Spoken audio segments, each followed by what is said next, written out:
जय हिंद दोस्तों, आपका स्वागत है आपके अपने YouTube channel career with teaching पर। दोस्तों उम्मीद करता हूं कि आप सभी लोग स्वस्थ होंगे, मस्त होंगे और ज़बरदस्त होंगे और अपनी आगामी परीक्षाओं की तैयारी अच्छी तरीक़ा से कर रहे होंगे। जो भी दोस्त इस चैनल पर पहली बार आया है, इस चैनल को सब्सक्राइब करें जिससे कि हमारी आने वाली न्यू वीडियो का नोटिफिकेशन सबसे पहले मिले। दोस्तों वीडियो पर शुरू से अंत तक बने रहें, यह वीडियो आपके लिए बहुत ही महत्वपूर्ण होने वाला है। और दोस्तों इससे पहले वाले लेक्चर में हमने आपको AB रूल से कुछ क्वेश्चन बताए थे और आज इसके बारे में थोड़ा आज भी आपको प्रैक्टिस करा देते हैं। सबसे पहले मैंने आपको बताया था AB रूल हम कब लगाते हैं। AB रूल के बारे में मैंने आपको ये बताया था, जब दो संख्याओं का जो प्रोडक्ट होता है वो कांस्टेंट रहना चाहिए। दो संख्याओं का जो प्रोडक्ट होता है वो आपका कांस्टेंट रहना चाहिए, तब हम AB रूल का प्रयोग करते हैं। और मैंने आपको बताया भी था कि हम अगर हम सबसे पहले किसी भी परसेंटेज को सबसे पहले फ्रैक्शन में बदलते हैं और अगर आपका कम हो रहा होता है तो उसके लिए माइनस का साइन रखते हैं और फिर अपोजिट में जब आगे आगे आते हैं तो उसका अपोजिट वाला साइन आ जाता है और ऊपर का डिनोमिनेटर आपका सेम रहता है। वो न्यूमरेटर आपका सेम रहता है दोस्तों और डिनोमिनेटर चेंज हो जाता है। डिनोमिनेटर उन दोनों का आपका सम हो जाएगा या आपका उन दोनों का डिफरेंस हो जाता है। इस तरीके से मैंने आपको AB रूल के बारे में डिस्कशन किया था। जैसे दोस्तों हमारा क्वेश्चन है 31वां। एक पॉइंट और आपको बता देता हूँ, AB रूल हम ऐसे भी कह सकते हैं जब हमारा जैसे कि यानी कोई क्वेश्चन जैसे जाता हो, जैसे कि A B से 10% ज़्यादा है और B A से कितना परसेंटेज कम होगा। ऐसे क्वेश्चन जब हमको देखने को मिलते हैं तो वहाँ पर हम AB रूल को लगाते हैं। उम्मीद करता हूँ ये पॉइंट आपको समझ में आया होगा। यानी दोस्तों यानी कि इसमें ये होता है कि जैसे कि एक व्यक्ति यानी कि मान के चलो जैसे कि मैं आपसे इतने परसेंटेज कम हूँ तो आप मुझसे कितने परसेंटेज ज़्यादा हो गए। आप मुझसे कितने परसेंटेज ज़्यादा हो गए। अगर आप मुझसे अगर आप मुझसे 20% कम हो तो मैं आपसे कितने परसेंटेज ज़्यादा होऊंगा। तो इस तरीके के क्वेश्चन जहाँ भी देखने को मिलते हैं वहाँ हम AB रूल लगाते हैं और AB रूल रूल रूल को लगाने के लिए मैंने आपको तरीका भी बता दिया था। क्या क्या तरीका है इस क्वेश्चन में देख के हमको पता चल जाएगा। सबसे पहले बात करते हैं क्वेश्चन की। 31 क्वेश्चन हमारा है, Rita is income is 15% less than Richa's income. By by what percentage is Richa income more than Rita's income. यानी दोस्तों इसमें क्वेश्चन बताया गया है कि जो रीता की आय है वो रिचा की आय से 15% कम है। तो रि, रिचा की आय जो है वो रीता की आय से कितने प्रतिशत अधिक होगी। अब मैंने आपको बताया भी था दोस्तों, इसको बेसिक मेथड से भी आप सॉल्व कर सकते हैं और ट्रिक AB रूल से भी सॉल्व कर सकते हैं। हम इस क्वेश्चन को AB रूल से देखेंगे। सबसे पहले मैंने आपको बताया था जो हमारा परसेंटेज होता है इसको सबसे पहले हम फ्रैक्शन में चेंज कर लेते हैं। हमारा परसेंटेज कितना दे रखा है, यहाँ दे बताया गया है 15%। अब 15% को अगर हम फ्रैक्शन में बदलेंगे तो परसेंटेज के बदले नीचे 100 से डिवाइड हो जाएगा और 15 इसको अगर हम 5 से काटेंगे तो ये हमारा 15 3 बार कट जाएगा और 100 हमारा 20 बार कट जाएगा। तो यानी कि 15% जो वैल्यू है वो फ्रैक्शन की 15% को अगर हम फ्रैक्शन में बदलते हैं तो 3/20 आता है। अब ये हमारा फ्रैक्शन आ जाता है दोस्तों। AB रूल क्या कहता है, AB रूल के अकॉर्डिंग क्या बताया गया है। अब यहाँ पर हम देख सकते हैं कि हमारा 15% कम हो रहा है तो हमारा कम के लिए यहाँ पर माइनस का साइन आएगा और 3/20 ये रहेगा। अब अपोजिट यानी कि इसके जो दोस्तों अगर अगला जो काम करेंगे हम अपोजिट में पहली बात तो इसके साइन अपोजिट हो जाते हैं आपस में एक दूसरे के। अगर इधर माइनस तो इधर प्लस हो जाएगा। आपका जो डिनोमिनेटर है वो आपका सेम रहेगा और जो भी हमको परिवर्तन देखने को मिलता है वो आपका डिनोमिनेटर में आपका जो न्यूमरेटर है दोस्तों वो सेम रहता है। न्यूमरेटर ऊपर वाला होता है और डिनोमिनेटर नीचे वाला होता है। इससे न्यूमरेटर को अंश कहते हैं और डिनोमिनेटर को हर कहते हैं। अब दोस्तों डिनोमिनेटर क्या होगा, तो यहाँ पर आपका कम हो रहा है तो ये आपका 3 20 में से कम हो जाएगा यानी कि 20 में से आपका 3 घटा देंगे तो हमारा जो आएगा वो 17 आएगा। तो डिनोमिनेटर में वो आपका यहाँ पर देखने को मिलेगा 17।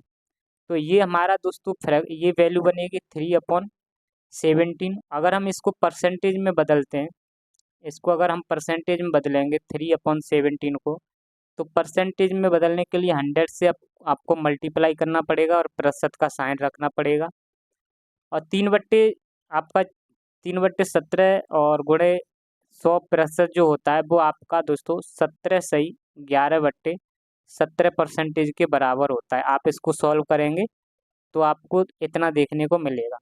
तो इसका जो राइट आंसर हो जाएगा वो आपका हो जाएगा बी, यानी कि आपका राइट आंसर 17 सही 11/17% इसका राइट आंसर हो जाएगा।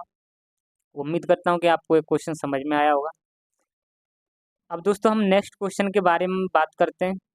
नेक्स्ट क्वेश्चन हमारा क्या है। अब 32 क्वेश्चन देखते हैं। 32 क्वेश्चन क्या कहता है। 32 क्वेश्चन पढ़ते हैं दोस्तों। Due to irregular working habits of Asaram, his salary was reduced by 20%, but after some months his salary was increased to the original salaries, यानी कि इसकी ओरिजिनल सैलरी से, जो ओरिजिनल सैलरी थी उससे भी डिक्रीज कर दी गई 20%। What is the percentage increase in his salary, यानी कि जो आसाराम की अनियमित काम करने की आदतों के कारण उनका वेतन 20% कम हो गया, लेकिन कुछ महीनों के बाद उनके वेतन को बढ़ाकर मूल वेतन के बराबर कर दिया गया।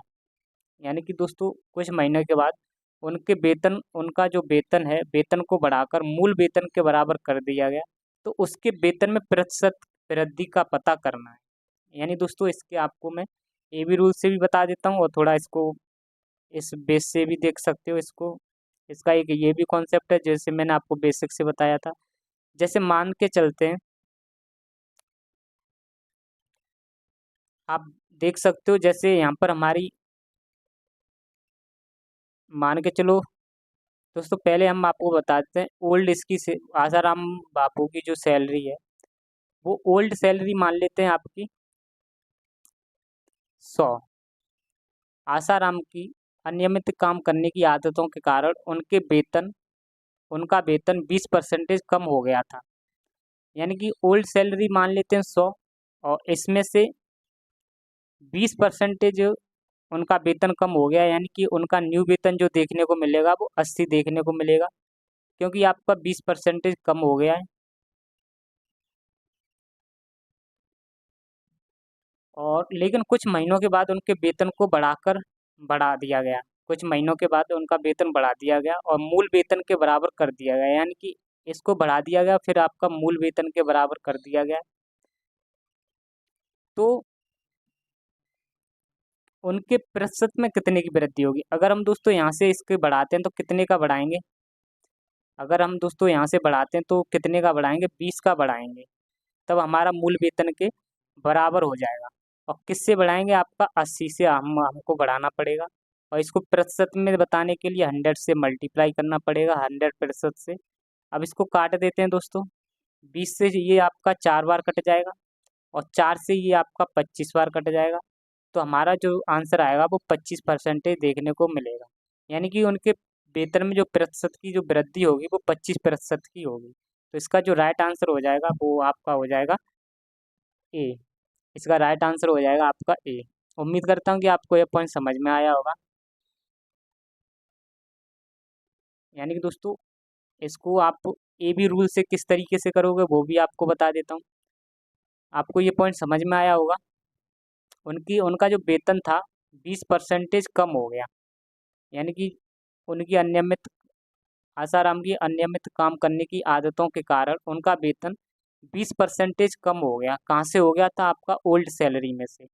अब न्यू सैलरी उनकी जब कम हो जाएगा तो फिर उनकी न्यू सैलरी रखी जाएगी। फिर दोस्तों जब वो अच्छा काम करते गए तो फिर वहाँ पर लगा कुछ लोगों की इनकी कुछ सैलरी को बढ़ा दिया जाए, तो फिर से इनकी बराबर सैलरी को कर दिया जाता है। तो बताया गया है कि फिर इनके वेतन में कितने प्रतिशत की वृद्धि हो सकती है। तो वो आपकी प्रतिशत में वृद्धि होगी वो 25% की वृद्धि होगी। अब हम इसको ए बी रूल से देखते हैं दोस्तों। 20% को सबसे पहले परसेंटेज को आपको फ्रैक्शन में बदलना होता है। तो फ्रैक्शन में बदलेंगे तो 1/5 आएगा। अब ये दोस्तों वेतन में इनके परसेंटेज में कम हो रहा था, तो कम हो रहा है तो उसका माइनस का साइन आ जाएगा, और आगे जो आएगा वो साइन का अपोजिट साइन आता है, तो आपका आगे पॉजिटिव का साइन आएगा। न्यूमरेटर आपका सेम रहता है और जो डिनोमिनेटर होता है उसमें परिवर्तित हो जाता है। ये आपका 5 था। 1/5 की आपकी कमी हो रही है उनके वेतन में, तो 5 में से एक कम हो जाएगा, तो यहाँ पर जो आपका बचेगा वो आएगा 4। तो 1/4 को अगर हम फ्रैक्स परसेंटेज में चेंज करेंगे, तो परसेंटेज में चेंज करने के लिए 100 से आपको डिवाइड करना, 100 से मल्टीप्लाई करना पड़ेगा 100% से, और 4 से 25 बार ये कट जाएगा। इस तरीके से भी हमारा आंसर 25% आएगा। उम्मीद करता हूँ कि आपको क्वेश्चन समझ में आया होगा। इस तरीके से दो तरीके हैं दोस्तों, इसको आप कैसे भी बना सकते हो। अब दोस्तों हम 33 क्वेश्चन देखते हैं। 33 क्वेश्चन क्या कह रहा है।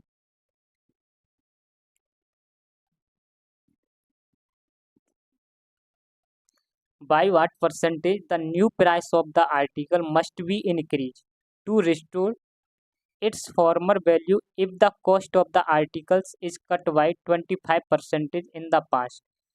यानी दोस्तों इस क्वेश्चन में बताया गया है, यदि वस्तु के मूल्य में पूर्व में 25% की कटौती की गई है, तो वस्तु के नए मूल्य को उसके पूर्व मूल्य में वापस लाने के लिए कितने प्रतिशत की वृद्धि की जानी चाहिए। जैसे दोस्तों इससे पहले वाला क्वेश्चन जो बताया था, वही उसी की तरीके से आपका ये वाला क्वेश्चन है। यानी कि दोस्तों पहले कुछ सैलरी और थी, पहले मैंने आपको बताया ओल्ड सैलरी कुछ और थी, बाद में उनकी कटौती हो जाती है, तब न्यू सैलरी कुछ और हो जाती है। तो फिर उसकी न्यू सैलरी को दोस्तों फिर से बढ़ा दिया जाता है, तो फिर उसको मूल सैलरी के बराबर कर दिया जाता है। अब तो उसमें कितने प्रतिशत की वृद्धि की जाती है। तो इसी तरीके से इस क्वेश्चन में बताया गया है कि वस्तु के मूल्य में पूर्व में 25% की कटौती कर दी गई है। पहले ही दोस्तों 25% की कटौती कर दी गई, यानी कि 100 में से कुछ 25% की कटौती कर दी गई। तो अब अभी आपकी न्यू में यानी कि बात करते हैं तो 75 आ जाएगा। इस तरीके से आप इसको सॉल्व कर सकते हो। अब मैं आपको ए बी रूल से इस क्वेश्चन को बताऊंगा। तो दोस्तों ए बी रूल से अगर हम बात करते हैं तो 25% का मतलब है 25% को सबसे पहले फ्रैक्शन में आपको चेंज करना पड़ेगा। 1/4 इसका फ्रैक्शन हो जाएगा, और इसका दोस्तों कटौती हो रही है यानी कमी हो रही है, तो इसलिए साइन माइनस का आ जाएगा, तो 1/4 लिख देंगे। आपका आगे साइन आएगा प्लस का, और डिनोमिनेटर सेम रहता है, और कटौती हो रही है तो आपका माइनस हो जाएगा, तो यहाँ पर जो देखने को मिलेगा 1/3। अब दोस्तों 1/3 आपके कितने की परसेंटेज की वैल्यू होती है, इसको 1/3 को अगर हम परसेंटेज में बदलेंगे तो 100% से मल्टीप्लाई करना पड़ेगा। तो 33.33 आपका परसेंटेज आंसर देखने को मिलेगा। और इसका जो राइट आंसर हो जाएगा वो आपका दोस्तों आंसर नीचे चला गया है, तो इसका राइट आंसर हो जाएगा बी। बी इसका राइट आंसर हो जाएगा। अब दोस्तों नेक्स्ट क्वेश्चन देखते हैं हम। नेक्स्ट क्वेश्चन क्या कह रहा है। नेक्स्ट क्वेश्चन में बताया गया है कि the price of sugar is decrease by 10%। By what percentage can a person increase the consumption so that there is no change in the expenditure. यानी दोस्तों बताया गया है कि चीनी की कीमत अगर 10% से कम हो जाती है, तो एक व्यक्ति अपनी खपत में कितने प्रतिशत की वृद्धि कर सकता है ताकि व्यय में कोई परिवर्तन ना आ जाए। यानी दोस्तों इस तरीके के जो क्वेश्चन होते हैं, अगर आपको दिख रहा है कि जहाँ पर आपके एक्सपेंडिचर में नो चेंज दिखे, एक्सपेंडिचर में आपका दोस्तों नो चेंज देखने को मिले, तो वहाँ पर भी हम ए बी रूल को ही लगाते हैं। जैसे आपको दोस्तों इस क्वेश्चन को समझाने से पहले एक थोड़ा हिंट आपको बताना चाह रहा हूँ। जैसे मान के चलो, यहाँ पर आपको बता दे रहा हूँ थोड़ा बेस, इसका थोड़ा कॉन्सेप्ट किस तरीके से ये बताया गया है, क्यों हम यहाँ पर ए बी रूल लगाते हैं। तो ए बी रूल लगाने से पहले आपको थोड़ा बता देता हूँ इन क्वेश्चनों में हम ए बी रूल क्यों लगाते हैं। सबसे पहले मैंने आपको बताया था कि दो संख्याओं के जो प्रोडक्ट को हम कांस्टेंट कर देते हैं। यानी दोस्तों हमारे पास दो संख्याएं, उनका हम प्रोडक्ट जो है मल्टीप्लाई करेंगे तो वो कांस्टेंट कर देते हैं। अब दोस्तों जैसे कि ये कांस्टेंट कर दिया मैंने, अब कैसे, जैसे कि मान लेता हूँ कांस्टेंट कैसे हो जाएगा। मान लेता हूँ जैसे मेरे पास 100 रुपये हैं, मेरे पास 100 रुपये अभी हैं फिलहाल में। अब दोस्तों मान के चलो कुछ दिन पहले, मान के चलो पहले आपका चीनी का कुछ दिन पहले, यानी कि कुछ पहले आपका जो चीनी का जो रेट था वो आपका था 20 रुपये किलो। आपका जो चीनी का रेट था वो 20 रुपये किलो था, तब मैं आप चीनी खरीद के लाता था 5 किलो। यानी दोस्तों पहले ये पहले था। अब अब दोस्तों आपके चीनी के रेट बढ़ गए। अब चीनी के रेट बढ़ गए, तो चीनी की जब रेट बढ़ गए यानी कि अब हो जाती है 25 रुपये किलो। 25 रुपये किलो चीनी जब हो जाती है, तो हमारा दोस्तों चीनी आपकी जब कीमत बढ़ जाती है तो यहाँ पर हम 4 रुपये किलो ही चीनी खरीद पाते हैं। पहले हमारे चीनी के रेट कम थे, इसलिए हम 5 किलो खरीद लेते थे। अब चीनी के जैसे ही रेट बढ़े तो आपके यहाँ पर हम 4 किलो चीनी खरीद पाते हैं। अब दोस्तों आपको मैं बता देता हूँ, यहाँ पर जो हमारा एक्सपेंडिचर था, जो हमारे पास रुपए खर्च करने के लिए थे, उसमें तो आपका कोई चेंज नहीं हो रहा। पहले भी हमारे पास 100 थे, पहले भी हमारे पास 100 थे, तब भी हम खर्च कर रहे थे। अभी भी हमारे पास 100 रुपये हैं, फिर भी हम खर्च कर रहे हैं। तो इसलिए ये हमारा जो 100 रुपये है ये हमारा कांस्टेंट है, यानी कि ये हमारा एक्सपेंडिचर जो है इसमें कोई चेंज नहीं हो रहा है। इसलिए भी हम कह सकते हैं कि यहाँ पर हम ए बी रूल को प्रयोग कर सकते हैं। और एक दूसरा ये भी कह सकते हो दोस्तों, जो ये हमारे प्राइस हैं, ये हमारे प्राइस हैं और ये हमारा कंजप्शन है, ये हमारा कंजप्शन है।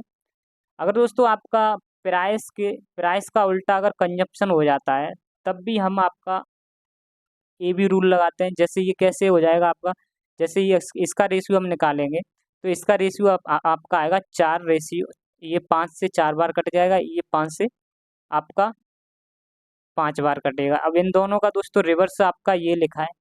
तो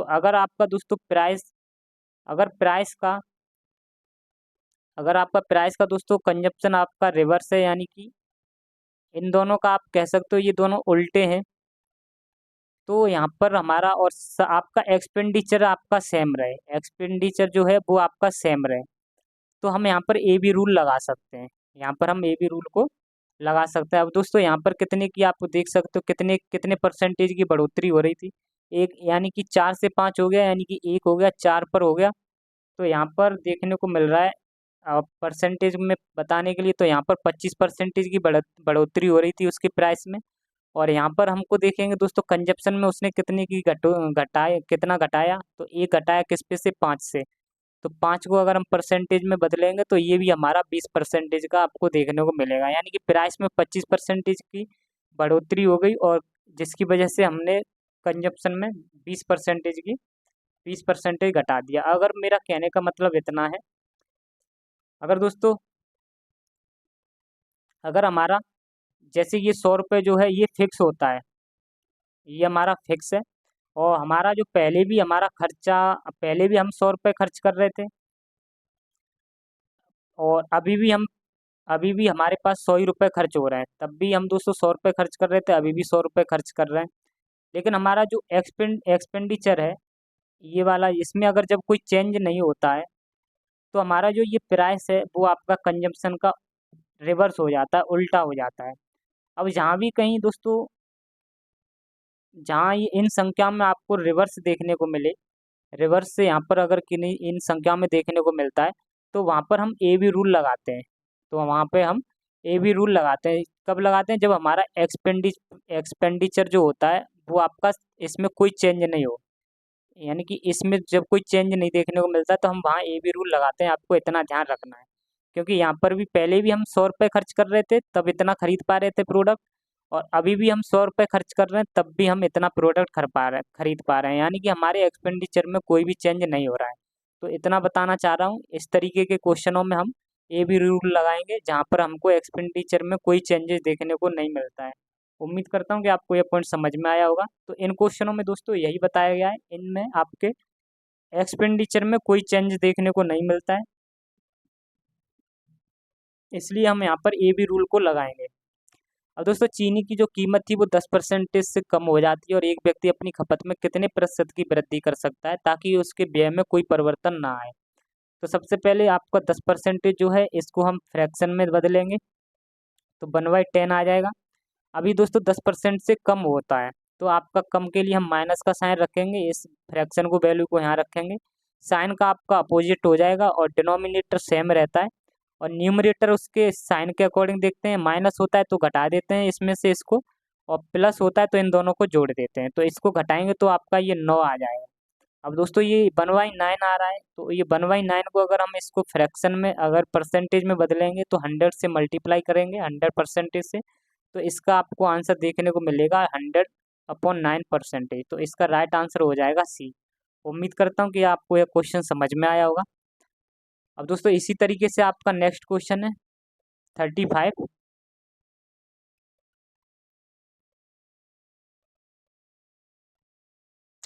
35 क्वेश्चन क्या कह रहा है, if the price of rice is raised bye 20%, then by what percentage should a person reduce his consumption of a rice so that his the expenditure remains the same। यानी कि इसका expenditure आपका same ही है। यानी दोस्तों मैंने आपको बताया था अगर आपका खर्चा पहले ही जितना सेम रहता है तो आपको यहाँ पर ए बी रूल लगाने को मिल जाएगा। तो इसमें बताया गया है दोस्तों, यह चावल की कीमत 20% की वृद्धि होती है, चावल की कीमत में 20% की वृद्धि हो जाती है, तो एक व्यक्ति को दोस्तों चावल की खपत में कितने प्रतिशत की कमी करनी करनी चाहिए ताकि उसका खर्च पहले जितना ही रहे। यानी दोस्तों आपको उन क्वेश्चन इस ये मैंने जो आपको समझाया है ऊपर वाला, उसमें आपको बस इतना ही देखना है। उसमें जो मैंने आपको दो वैल्यू दे रखी थी, पहले यानी 20 खर्च करता था, बाद में आपका 25 खर्च करता है, तो इसमें जो कीमत में कितने का कमी हो रही थी 20%, यहाँ पर कमी निकल आती है आपकी परसेंटेज में। यानी कि कमी कमी हो या आपका ज़्यादा हो देखने को मिल जाता है। और फिर ये प्राइस होता है, और फिर खपत को भी देख लेते हैं कंजप्शन में।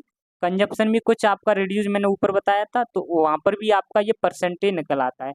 तो यहाँ पर वही आपको बताया जा रहा है कि चावल चावल की जो कीमत में इतना परसेंटेज की वृद्धि होती है, और आपके व्यक्ति को चावल की खपत में कितने प्रतिशत की कमी करनी चाहिए, तो यहाँ पर कितनी कमी आएगी वो परसेंटेज निकल आएगा।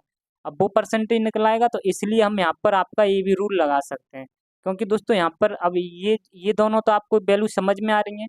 परसेंटेज यहाँ पर कीमत में भी वृद्धि हो रही है, और आपको चावल कंजप्शन में भी आपको कमी करनी पड़ेगी। तो इस यहाँ पर हमारा जो एक्सपेंडिचर है ना, तो वो आपका सेम रहेगा। 100 रुपया जो है पहले भी इतना खर्च करते थे, बाद में भी इतना खर्च करते हैं, इसलिए इसके एक्सपेंडिचर में कोई भी बदलाव नहीं हो रहा है, इस खर्चे में कोई बदलाव नहीं हो रहा है, ये उतना का उतना ही है। तो इसलिए हम यहाँ पर ए बी रूल को लगाते हैं, ये आपको पॉइंट ध्यान रखना है। तो यहाँ पर दोस्तों ए बी रूल फिर से लगाएंगे, आपका 20% है, इसको हम फ्रैक्शन में बदलेंगे, 1/5 लिखेंगे इसको। और 1/5 ये दोस्तों वृद्धि हो रही है, तो वृद्धि के लिए हम प्लस का साइन रखेंगे, और आपका दोस्तों साइन अपोजिट में माइनस हो जाता है। न्यूमरेटर, सॉरी दोस्तों मैं इसको डिनोमिनेटर कह देता हूँ, ये वैसे न्यूमरेटर होता है, अंश कहते हैं इसको, ये आपका सेम रहता है। और डिनोमिनेटर दोस्तों अगर ये प्लस का होता है तो ये दोनों जुड़ जाते हैं, अगर माइनस का होता है तो ये इनका दोनों का अंतर आ जाता है। तो ये प्लस है तो इसलिए आपके ये जुड़ जाएंगे, तो 1/6 हो जाएगा। तो 1/6 किसके वैल्यू के बराबर होता है, इसको परसेंटेज में चेंज कर लेंगे। परसेंटेज को चेंज करने के बाद ये जो आपका वैल्यू आएगी, वैसे भी आपको मैंने कई बार बताया ये 16/3 की परसेंटेज की वैल्यू होती है। और अगर हम इसको दोस्तों डेसिमल में लिखेंगे, क्योंकि इसमें बताया गया दशमलव के बाद एक स्थान तक शुद्ध लिखना है, तो 16 दशमलव आप 7 ये लगभग आपका 6 जाएगा, तो आप लगभग कह सकते हो 16.7% आप इसको कह सकते हो। तो इसका राइट आंसर सी हो जाएगा। अब इसी तरीके से दोस्तों आपका नेक्स्ट क्वेश्चन है 36वां, इसको भी इसी तरीके से बना सकते हैं। और the price of petrol was raised bye 15%, by how much the percentage should a motorist reduce the consumption of the petrol so that the expenditure on it does not increase. यानी पेट्रोल की जो कीमत है वो 15% बढ़ गई है, और एक वाहन मालिक को पेट्रोल की खपत कितनी कम करनी चाहिए ताकि इस पर किए गए व्यय में वृद्धि ना हो। यानी इसका दोस्तों एक्सपेंडिचर बढ़ाना नहीं, उतना सेम के सेम रखना है। अब सेम मैंने बताया दोस्तों, यानी कि जब हमारे एक्सपेंडिचर में कोई चेंज नहीं देखने को मिले तो हम वहाँ आपका ए बी रूल लगाएंगे। तो यहाँ पर भी ए बी रूल लगाते हैं, ए बी रूल से आसानी से बहुत क्वेश्चन बन जाते हैं, बहुत ईजी से। तो सबसे पहले इसको हम फ्रैक्शन में बदलते हैं, और इसको फ्रैक्शन में बदलेंगे दोस्तों, 15 है, परसेंटेज का साइन हटा के नीचे 100 पहुँच जाएगा। इसको जब काटेंगे दोस्तों तो ये आपका 5 से 3 बार कट जाएगा, ये हमारा 20 बार कट जाएगा। तो फ्रैक्शन की वैल्यू आपकी ये आ जाएगी। अब दोस्तों बढ़ रहा है, 15% से बढ़ाई बढ़ रहा है, तो इसलिए बढ़ रहा है, तो आपका प्लस का साइन रहेगा, 3/20 आपका फ्रैक्शन आ जाएगा। और साइन अपोजिट हो जाता है दोस्तों, आगे आकर अपोजिट हो जाता है, डिनोमिनेटर इसका सेम रहेगा। अब दोस्तों ये बढ़ रहा था तो इसलिए इन दोनों को जोड़ दिया जाएगा, तो ये आपका 23 देखने को मिलेगा। अब ये दोस्तों जो 23 3/23 है, इसको परसेंटेज में जब बदलेंगे तो परसेंटेज में बदलने के लिए 100 से मल्टीप्लाई करना पड़ेगा, परसेंटेज का साइन रखना पड़ेगा। तो अगर हम इसको दोस्तों मल्टीप्लाई करेंगे तो आप इसको हालांकि कर लेना, तो इसका मैं आपको आंसर बता दे रहा हूँ, 13 सही 1/23 इसका राइट आंसर देखने को मिल जाएगा। तो इसका जो राइट आंसर हो जाएगा वो आपका 1/23 इसका राइट आंसर हो जाएगा। उम्मीद करता हूँ कि ये आपको सभी के सभी क्वेश्चन समझ में आए होंगे। और दोस्तों नेक्स्ट वीडियो हम नेक्स्ट आपके लिए कॉन्सेप्ट पर कराएंगे क्वेश्चन। नेक्स्ट दोस्तों अलग कॉन्सेप्ट पे क्वेश्चन रहेंगे, यानी कि हम दोस्तों आपके टाइप वाइज आपकी प्रैक्टिस भी कराएंगे। जितने भी टाइप वाइज हमारे क्वेश्चन होंगे उनके हिसाब से हम आपको प्रैक्टिस भी कराएंगे, और प्रत्येक का सॉल्यूशन भी आपको कराने वाला हूँ मैं। सॉल्यूशन भी आपको मिलेगा। और इस वीडियो को अगर दोस्तों आपको पसंद आई हो तो वीडियो को लाइक ज़रूर करें और हमारे चैनल को सब्सक्राइब जरूर करें। और आपसे मिलते हैं नेक्स्ट वीडियो में। आज के लिए इतना ही। जय हिंद, जय भारत, जय माँ सरस्वती।